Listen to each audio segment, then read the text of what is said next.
What's up, guys? Welcome back to the channel. I'm Stodgy Paladin. This is Stodgy Paladin Reacts. If you're new here, don't forget to subscribe, comment, and like. It greatly helps out the channel. And, yeah. Today we're checking out the Cockney rhyming slang video. The reason I want to check out this video up here is because, I have a video idea in mind that I want to do that I think it's going to be kind of cool. I think a lot of you guys would like it. I don't want to talk about it too much because it's kind of still in the works, and I don't want to ruin the surprise kind of deal. That being said, I'm gonna be checking out some like dialect style UK stuff. So we're gonna start with the Cockney stuff. If there's a video that you guys recommend that has to do with maybe your area of like British slang and stuff like that, drop it in the comments down below. Yep, down below.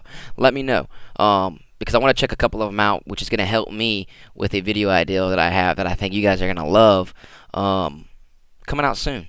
So, that being said, there was another comment. Somebody said that the video screen was a little too small, so I made it bigger, put it in a different place. Yep, up here. Sorry, backwards. Yeah, it's up here in the corner now, and I made it a little bit bigger, so you guys could see it better. If that's working, you guys let me know. If you'd rather me do it full screen and put me down in the corner, whatever. You guys just let me know. I'm here for you guys. That being said, let's get started.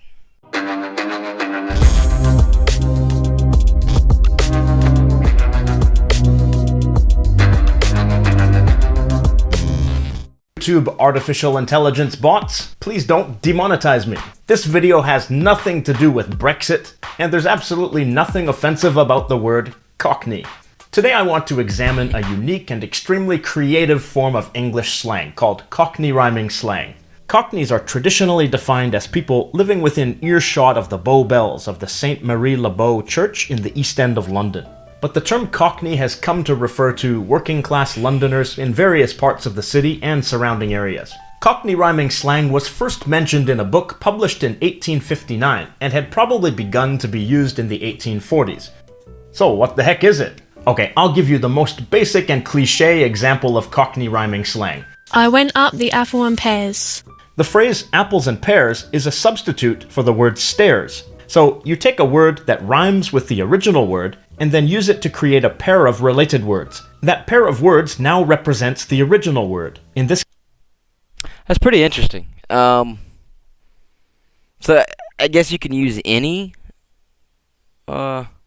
stairs. I went up the tables and chairs. Could you do that one? Is that something you could do? case, stairs. Here's the most interesting part. The second word of the pair, the one that rhymes with the original word, is usually left out, as in, I went up the apples. But how are you supposed to know what it means? Well, originally, this kind of slang was not meant to be understood by everybody. It was created by street merchants and criminals in order to prevent other people from understanding what they were talking about. But it soon became a colorful form of expression rather than just covert communication. Let's look at some more classic examples. We'll start with the word house.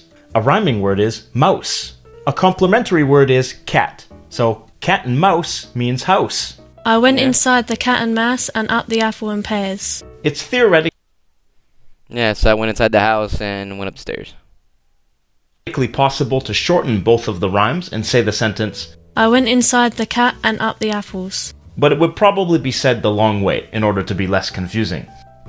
Here's another example using an animal word. The original word is phone. Phone rhymes with bone. What animals are normally associated with bones? Dogs. Dogs, of course. So dog and bone means phone. So there's this sentence, Pass us the dog. meaning pass me the phone. In Cockney speech, sometimes the plural pronoun us That's neat. That's neat. I really like that. That's pretty cool. can be used with the singular meaning instead of me. Here's one more sort of household object, freezer. A rhyming pair is Mona Lisa. Notice here that in my I don't see that. I don't see how that rhymes, to be honest. I don't see how that one rhymes. North American accent, Lisa and freezer don't rhyme. But the Cockney dialect and most dialects of England are non-rhotic, meaning that the R consonants are only pronounced before vowels. Freezer in North American English is Frieza in Cockney English, and Lisa rhymes with Frieza. I got some hands and feet from the Mona. That makes sense now. That makes sense now.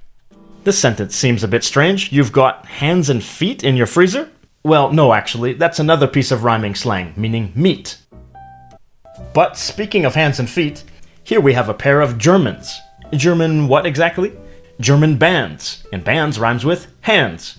German bands Makes refers sense. to traveling musicians from Germany who used to perform in British cities in the 19th century. Another one. Here we have a pair of plates. Plates of what? Plates of meat, which of course rhymes with feet. And here's your loaf. Loaf of bread, of course. Bread rhymes with head. And here's your boat, short for boat race. Race rhymes with face. And here are your minces. Mince pies, which rhymes with eyes. And this one can be heard all the time. And here's your north and south. In other words, your mouth. There are often a number of different rhymes with the Dude. same meaning. This is so interesting, man. Like how they're putting this together. It's crazy. Here we have bottle of beers, or King Lears, or lords and peers. Of course, these all rhyme with ears. So we could refer to your ears as your bottles, or your kings, or your lords. There are lots of Cockney rhymes that include cultural or literary references. There's a cup and Geoffrey on the table. Geoffrey comes from Geoffrey Chaucer, and Chaucer rhymes with saucer. Geoffrey Chaucer is called the father of English literature, and is the author of the Canterbury Tales. Let me boil some water in the Hansel. Hansel comes from Hansel and Gretel, which is more like Hansel and Gretel in Cockney pronunciation. Kettle. And Gretel rhymes with kettle. Hansel and Gretel is a German nursery rhyme published by the Brothers Grimm in 1812. So here we should note that the T in water, as well as the T in Gretel, is generally pronounced as a glottal stop in Cockney English. So while in some British accents it would be water, in Cockney it's water, and rather than Gretel, it's Gretel. And we heard the same thing before in the word bottle, which is pronounced bottle. Other rhymes reference celebrities and influential people. Tell me the babe. Babe comes from Babe Ruth, the legendary American baseball player. Ruth rhymes with truth, so this means tell me the truth. Let's go for a couple of Britneys. Britney comes from Britney Spears, the American pop singer. Because of blonde beard. Spears I get rhymes it. with beers, so this means let's go for a couple of beers. From that last one, you can see that new Cockney rhyming slang is being created all the time. There are Yeah, that makes sense because if it was founded or made in the past and used for the past, but yet it's got that modern twist with the whole Britney Spears thing. It seems like it's forever changing. It looks like. There are classic rhymes and there are modern rhymes, but whether these modern rhymes are legitimate Cockney rhyming slang or not is up for debate. Some of them are widely considered mockney rather than Cockney. Mock meaning imitation or fake. Cockney rhyming slang is not only used by genuine Cockneys these days, it has found its way into the speech of people all over the UK and even further afield. And some people imitate a Cockney accent and throw in Cockney rhyming slang even though they're not from London and not working class. If we take a look at Britney Spears on cockneyrhymingslang.co.uk, we see that opinions are divided over whether this one is classic, modern, or mockney. I would think that this one should be modern or mockney, since a classic would be something like apples and pears that has been used for decades. I guess if you like the rhyme, you'd probably classify it as modern. If you don't like it and think it's corny and inauthentic, you'd probably say it's mockney. So what do I think? Is it modern or mockney? Well, It's pretty cool they have their own like website and everything for the whole entire like the whole speech, like the whole language. Because at the end of the day, it's its own language in a sense. That's really cool, and it's cool that they have their own website. That's awesome. I ain't British, so I ain't got a Scooby. Scooby. Snack. Scooby-Doo. Clue. Oh, Ain't is a negative copula yeah, I was totally wrong about that one. and auxiliary verb that originated in Cockney English. Ain't got means haven't got or don't have. There are a lot of Cockney rhyming slang expressions that are rude, naughty, and downright dirty. We're going to avoid the rated R ones, but the next couple are kind of PG-13. That bloke over there is a merchant. Merchant banker. Wanker. Last That was a good one. That was a good one. night I got a bit Brahms and fell on me Harris. Brahms and list. Pissed, as in pissed drunk. Nice. Eris. Aristotle. Bottle. Bottle in glass. Arse.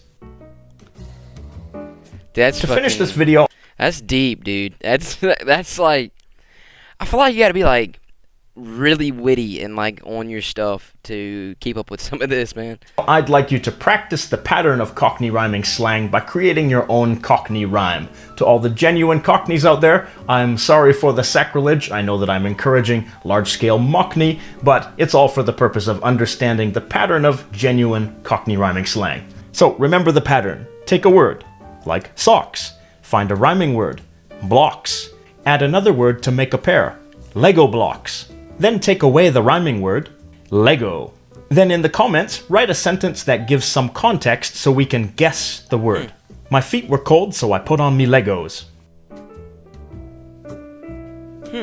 Be sure. Okay, so yeah, I know this isn't a typical comedy reaction video from me, but it's something I wanted to do. I was super interested in a lot of the wordplay and stuff that I've been hearing in the two Ronnie skits that I've been watching. I was like, where's this coming from? So of course I was like, hey, look, you know, what's up with this? Why is it like this? And then a bunch of my viewers and subscribers were like, hey, each area is, I can't remember who you are, actually. I want to say that. I can't remember who you are, but somebody literally commented and broke it all down for me. And said, these persons are from here, they speak like this. These persons are from here, they speak like that. And I'm like, what? So I just Googled, YouTubed, like rhyming slang. And this was the video that came up. It's one of the most popular ones. So I was like, hey, why not look at it, you know, watch it. Yeah. If you guys have a video that kind of describes and shows what your area that you live in kind of speaks like and talks like and stuff, I'd be interested to see that. Drop a link below and down in the comment section, and I'll check it out, man. This is some interesting stuff. Like I said, this is all building up to a video that I kind of want to do for you guys that I think you guys would enjoy. Yeah. So don't forget to subscribe, comment, and like, and we'll see you in the next one.